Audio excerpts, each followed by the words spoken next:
Let's get right into the news. What's good, everybody? Welcome to the first edition of the Your Band podcast. I'm Lucas, and the host here is Lasen. Hit up, my man. Yo, I'm Lasen. This is going to be a podcast about everything that happens in the Ubers community. First episode, and for the next few episodes, probably going to be about UPL, right around the corner. It's going to be a spicy tournament, just as it always is. Spicy. Hell yeah. Alright, so there's a lot of unproven managers. There's some unproven managers. There's manager vets returning. Puppet Master is Astounded officially managing now, no longer pulling the strings behind the scenes. Who's coming out on top? He's been adding the draft. Give me your opinion. Right. So first of all, Astounded's been at it for a long time. According to him, everyone is either trash or ghosted by him. So he's gonna prove once again that his ghosting capabilities are the best as a manager. Very fair, and very fair. Also gonna build. Alright. Who's gonna fuck up the draft? Who's gonna come out on top? Let me tell you. Tell me. The moment I saw the Bandits, Dream and Still Skiddy's team give away their retention rights for Gary Oak, I knew it was a wrap. This team is going nowhere. No hate. No hate whatsoever. I like both of them. They're not gonna draft me after I say this, but it's okay. It's We're a not done gonna deal. Get drafted This anyway, team, so. nowhere. Who's gonna come out on top? Okay, Durians can either get every single power pick imaginable by some miracle, like God is gonna drop another 100k on top of them, so they can buy all the baddies once again, or I actually think that the Jirachis are gonna come out on top this year. They got some decent names. They got two very strong managers. Level Goat and the Puppet Meister. Got it. Yep. Level 56, never online, but he doesn't need to be online. He's just gonna be the perfect manager when you need him to be there. Okay, give me your opinion. I told you who is gonna be a bum this year around. A bum. I need to hear your side. It's gonna be the bum ass. Well, I think I mean, this is non-biased. I think Lunala's already dropped the ball. They got like half their budget going into the draft. They got 3 players. I think Pogue is a really good retain. Who else did they retain? Liru and High Lord. High Lord is a pretty good retain as well. I think if he's gonna perform as he did last year. But I don't think Liru was a good retain. Purely because I don't think he's going for that much. And like they just retain too many players now, so they don't have a big budget. I think the average they can go for is to fill up the 10 slots in total. 6.5, so that's not extra. There's non-extra players. It's just all the mandatory stuff. They can't really get great names unless other people drop the ball. So that's why I think they dropped it. Who's gonna come out on top? Durance has been notoriously good at the draft. I think the Algas are gonna do good, actually. I think Jirachis are gonna do good. Drizzlers could do very good, or could do very poorly. Drizzlers and the Algas are gonna go head-to-head, I think, in the draft. They might retain Hack. Yeah, Drizzlers and the Algas. I'm pretty sure these are the only 2 teams that still have like their budget intact, no retains, nothing at all, right? Yeah, I think so. I heard that the Drizzlers might retain Hack. We'll have to see. BKC, I don't think he's gonna get retained because he's very expensive. But yeah, I think it's gonna be on top. Is gonna be interesting because we can't really say that now. But I definitely think Lunala's dropped the ball here. But yeah. I mean, like, cause we can go over the retains. It's for now. I think Durian's got M-Dragon. That's a really good retain. He isn't that expensive either. It was like 16k, I believe. Yeah, he was around that. That's I a really good I can tell you retain. exact price. Especially since the DPP pool is so fucking bleak this year. There's barely anyone. There's like, I don't know, 8 signups maybe who are actually like decent or good at DPP from what I saw. There might have been some I missed, I don't know, but M-Dragon, that's a very good retain. That's probably one of the best retains in there, especially for the price as well. Yeah, 15.5k. They still have left. They have a lot of money left. You have Gunner, Solo, PG, Kush. I don't know what you think, but I mean, Solo PG disappeared for a long time. He came back, just beat literally everyone in his path. Room tours, official tours, doesn't even care. Just probably Gatorade, just back from the dead, like he never died. He's just there, just beating literally everyone. Solo, after I think his record in exhibition was 6-1, 7-1, something like that. Really strong. Been playing amazing in other tiers as well. Yeah. I think it was ZU he did very well in like a seasonal there. Monotype he's doing very well. Really strong player, always preps well. I've been in teams with him before. He never really seems to drop the ball. He doesn't seem to care much about. It's not like he's not a player that you can rely on matchup to beat. He always covers his bases. He tests a lot. He works hard. So it's gonna be a really interesting possible retain. I mean, that's very fair. I think PG is going to be interesting as well because I don't know him that well. He's not been that active outside of UPL. I think it was because of school stuff or whatever it was. But he had a 5-0 record, I believe, in last UPL. Yes, he did. He cited real life that he wasn't online after UPL that much. Yeah, so I don't think he's going to be a retain. I know other teams are interested as well. We'll have to see what happens. I think Dialgas might retain Zora. I don't think they are because they would have by now. So Dialga's looking like they're not going to retain anyone, or they're going to wait for the last possible second. Keep in mind, Dialga's managed by Mr. 378 and Neb's Daddy. Those two individuals, very strong players. Especially Mr. 378 has been consistent in many tiers throughout multiple years. Different tiers, different generations, anything you can imagine.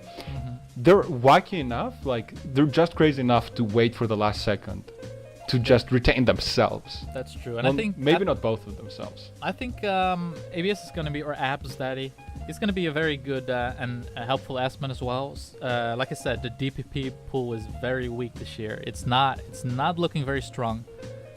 If DPP looking like the fail tier this year, like just the tier where you're gonna throw the player that you're not quite sure, like the player that you think is good but doesn't main DPP, because I don't think you're gonna have that many options for DPP players. It's gonna be like it's like a secondary tier for most powerful picks. Most good players already got retained. High Lord got retained. M Dragon got retained. Pearl got retained. There's only I don't believe 3 mains left or 2. The rest is something like that. The rest are people who signed up for either other tiers as well, or just I can play everything, those kind of players. So it's we'll have to see. I think apps that he can be a very fill in that supporting role. I think again Lunalis is gonna be very interesting because Pogue is a very good player. In OU definitely, other tiers definitely. I think in Ubers he's a very good player, but can he fill that supporting role as well? Does he have that knowledge of the gens, and is he learning, or did he already know, or will he know? That's going to be very interesting. I think it's he's going to be a decent Assman. The main problem with Lunalis, what you said earlier, is they're really easy to target right now, in the draft. They don't have a lot of money, so if anyone sees Lunalis trying to buy a strong player, they're just going to snipe them instantly and inflate their prices way above what Lunalis are willing to pay. Or they're gonna be forced to wait until the very end of the draft to get players that other teams did not decide to pick, just so that they can fill their slots. Keep in mind, we're talking about Lunalis.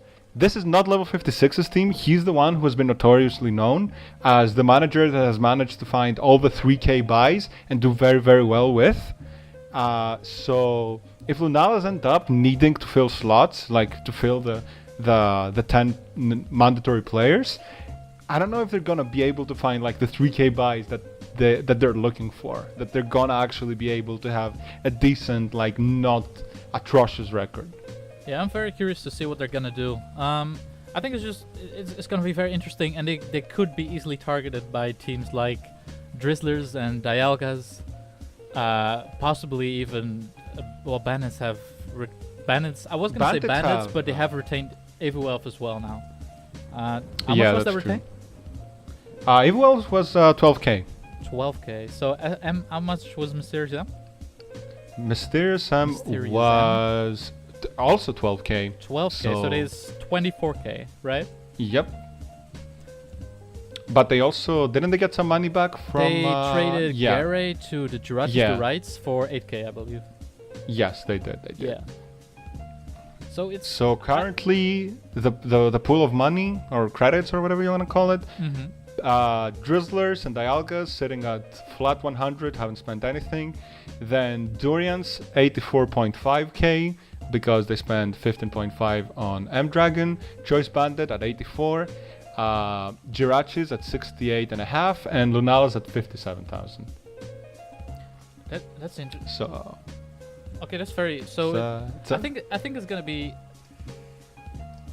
I think personally, I think Dialgos are gonna bully people. They're gonna poke at some people, but we'll see. Drizzlers might do the same. I don't know. Drizzlers have. I'm just gonna say Ryan because I don't know how to pronounce his other. Nares, yeah. That yeah. And Melee Mewtwo. I'm not sure. I can't recall auctions in the past. Like, do they notoriously do they go after people? They usually stick with the same kind of people, right? They usually get like the core, like Hack, BKC players like that. They get like big names like that, and then they just build around that kind of like with cheaper buys. Yeah. So it's kind of what I'm expecting them to do this year. If they're not gonna retain anyone, it's gonna be very interesting because they might get some big names for steals, or maybe purely because others can't afford it for that price even, or they might not get expensive players at all, or like big names at all, and maybe they'll make a great team with cheap players. Maybe they won't. Like maybe even Lunalis will make a great team with like 4K buys or something like that. You know, it's really we'll have to see. I think Dom and Dream are the most unproven managers. They're both proven as players. Dom more so than Dream even, but I think they're both proven as players. Dream has proven himself to be like a good tour host, which is kind of like managing things. I mean, so it does take managerial skills to do it. Yeah, I can see where you're coming from. I think it will be seen if they have the charisma to lead as well, because that's another a factor that isn't really taken into account by a lot of people. Charisma, you have to want to play for those people. They have to have the knowledge, but also like the charisma, you know. We'll have to see if they're gonna be great managers. Yeah, even in team tours where people can't possibly know every single tier like the back of hand. For example, exhibition. As long as you really, really want to play for a certain manager and the atmosphere in a team chat is positive, that drives people forward. Even if people don't know, and even if the managers themselves are not that knowledgeable in a tier, if as a manager you're there and you're showing your players that you're willing to help them out in any way possible, that you've drafted players that actually get along with each other, and I'm pretty sure that you need at least 2 players that can play each tier to a respectable level. Because if you are, for example, a DPP player and nobody else on your team plays DPP, so you got no one to play test, you got no one to theorize with, and your managers are not that knowledgeable, then you're gonna feel alone, and you're not gonna feel as confident in your plays as you would if you had, for example, Abs Daddy as your manager in DPP, who as your manager for the team, who is a DPP player. So I think I think that's definitely true. I think both the unproven managers though have good ass man. They have a good supporting manager, so to speak. So they could do really well. I think that's going to be important here. They're going to be the key factor in their success or downfall here. But yeah, we'll have to see. Who do you think is going to play it conservative in the draft? Who do you? I'm pretty sure that despite having a lot of cash, I'm pretty sure the Drizzlers are not going to be willing to spend a lot of money on few players. Like they have players in mind. They do have players in mind, but if somebody tries to snag like a second tier pick that they have in mind super early, I don't think they're going to try to spend money to keep them. Yeah, from what I've been told, like some people are going to be like everyone has a clear, like pretty clear draft plan. It's there's a lot of stuff going on behind the scenes. I won't reveal any of it here because I really can't. But but yeah, something that notoriously happens is people with a big budget, they come in They're like, oh, we have a big budget, we can spend a lot on a player. There's like a name like Hack, for example, and you end up spending, I don't know, 30k or something like that on it, or 35, and they're right with the rest of the pack after that. Yeah, that's fair. That's fair. It's finding the balance between being aggressive and conservative. You can't just blow money just because you have like some more to spend. I think Lunalas are, especially in the early draft or early rounds of the auction, they're going to be very very laid back. Bandits maybe even as well. I don't know. Astounded has made it pretty clear, both inside the server and in the Uber's Discord. If he wants a player, he's gonna get that player. He doesn't care about having to fill the rest of the spots with like 3k buys. If he really wants you, he's gonna buy you. He's crazy enough to blow 30k on a player that's not even guaranteed victories. I'm pretty sure if they didn't retain Pearl, Astounded would have spent easy 25k without even thinking about it on the draft. Might just be the puppet meister at its work again. Maybe he's spreading some spicy lies. Who knows? Dude, who knows? We'll see. He just needs players. He just needs puppets to control. At the end of the day, he's gonna be the one playing every single game, isn't he? He just needs the ghosting slots. Yeah. He just needs 3k buys that are not gonna oppose him. It's that easy. That's very true. Well, there's a lot of new and unproven players. There's a lot of old guard coming back, surprisingly enough. We knew some were coming back, but there's actually like quite a lot coming back, if not almost all of them. Even like people crawling back from the graves. So it's going to be an exciting and like unpredictable draft. We'll really have to see. Players who definitely everyone thought they were going to quit. I'm talking old school players. Yeah. For example, I did not expect Blim to come back and actually sign up. I didn't expect Hack or Kebabi. But those two last names haven't been active at all. Like, Hack came back, said maybe 10 lines in the Uber's chat after UPL, and that was it. Nobody heard from him since. I know this community too well. I knew about Blim because I'm good friends with Blim. But yeah, I told you, like pretty much everyone's signing up. The moment I heard that Hack's back, I'm like, he's signing up. And I asked him even in the Uber's Discord, and he was like, well, maybe, I don't know, not sure, we'll have to see. And I think like one day later or 2 days later, he signed up. Mons is a drug. You can't escape it that easy. You can't just let it go. That's kind of fair. I think we went over everything. I'm not sure if you have anything to end. Yo, I gotta add one thing.